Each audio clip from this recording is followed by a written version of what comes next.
Hey people, I hope you're all doing okay. Back with a video of okra soup and garri. In this video, I'm going to be showing you how I prepared this using the following ingredients. So I used 500 grams of okra, used 500 grams of frozen ugu leaves or fluted pumpkin, used one large brown onion, 3 Scotch bonnet chilies, and 500 grams of tripe and 500 grams of beef. I also used 1 piece of smoked fish for flavor, and then about 5 tablespoons of palm oil. This is 2 heaped tablespoons of crayfish. And so to start, I chopped my beef and tripe to the size that I want, washed it with salt water, and then I went ahead and steamed the tripe for about 5 to 7 minutes on its own because it takes a lot longer to cook than beef, and you don't want to overcook your beef just because you're cooking alongside.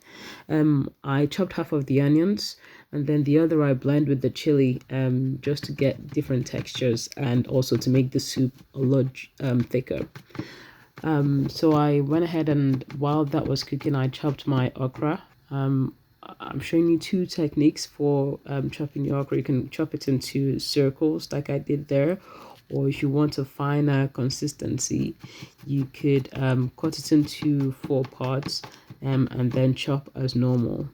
You could also use a food processor for this, especially if you're cooking with lots of okra, because that will make life a lot easier. And you can see the difference in between the 2 styles of chopping. Anyway, this had been cooking for about 7 minutes, and it was starting to get tender but not too soft. And then I went in with the beef.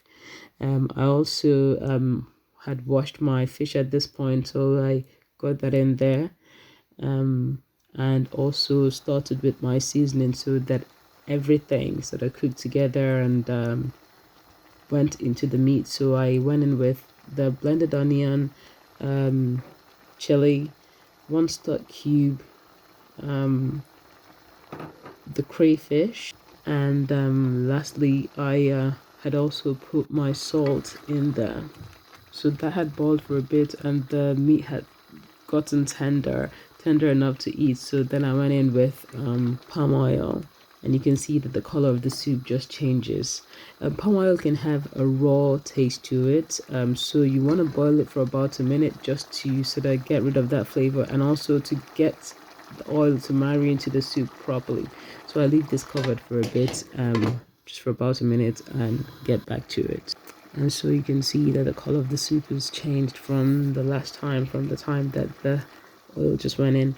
So at this point I put some more onions in there, and then because I'm using frozen ugu leaves, I put it in at this point. Otherwise, you're using fresh ones, you want to put your okra in first before the ugu leaves, but as I say, it's frozen. So once that was melted in, then I was ready to go in with the okra.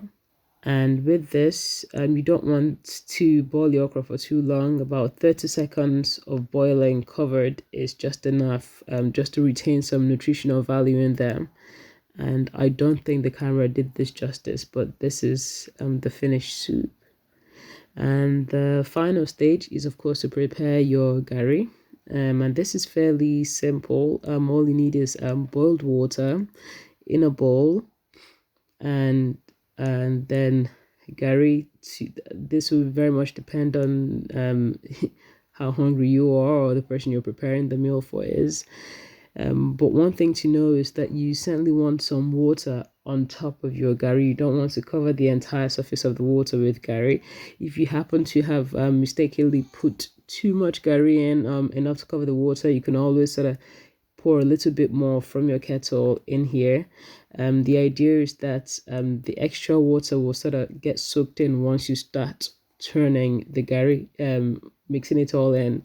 So yeah, you just mix and mix until it starts to feel smoother, until it starts to feel more like one piece, but that mixing stage shouldn't be any more than a minute. It doesn't really take too long to prepare garri.